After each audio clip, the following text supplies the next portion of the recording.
საქართველოს პედაგოგთა და მეცნიერთა თავისუფალი პროფკავშირების აღმასრულებელი საბჭოს უმრავლესობის ბოიკოტის რეჟიმში მყოფმა 54 წევრმა ორგანიზაციაში არსებული მდგომარეობის გასაცნობად ადგილობრივ არასამთავრობოებთან შეხვედრა გამართა. შეხვედრის მთავარი თემა პედაგოგთა პროფკავშირების მეექვსე რიგგარეშე ყრილობა გახდა, სადაც პრეზიდენტად მაია ყობახიძე აირჩა. პროფკავშირების წევრის ეკატერინე ჩერქეზიშვილის განცხადებით მაია ყობახიძე საბჭოს 81 წევრიდან 54-მა პრეზიდენტად არ აღიარა და მას ბოიკოტს უცხადებენ.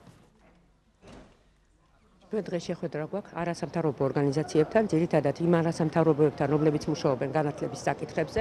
ჩვენ გვინდა რომ ფართო საზოგადოებამ იცოდეს რა მოხდა 30 ოქტომბერს პედაგოგთა და მეცნიერთა თავისუფალი პროფკავშირის პრეზიდენტის არჩევის დროს. ეს არჩევნები როგორ გაყალბდა და როგორ თავისმოხვეული კანდიდატი იქნა შემარჩეული ბრჭყალებში, რა თქმა უნდა, პრეზიდენტობის კანდიდატად. ყრილობა, რომელიც ჩატარდა მეექვსე რიგგარეშე ყრილობა, არჩევნების შედეგები არის გაყალბებული, ამას სასამართლო დაადგენს, რადგან იქ 203 დელეგატიდან 124-მა დატოვა დარბაზი და შესაბამისად ქორუმი არ იყო და შესაბამისად არც არჩევნები იყო, არ უნდა ჩატარებულიყო, შესაბამისად იმ არჩევნების შედეგები არის არაკანონიერი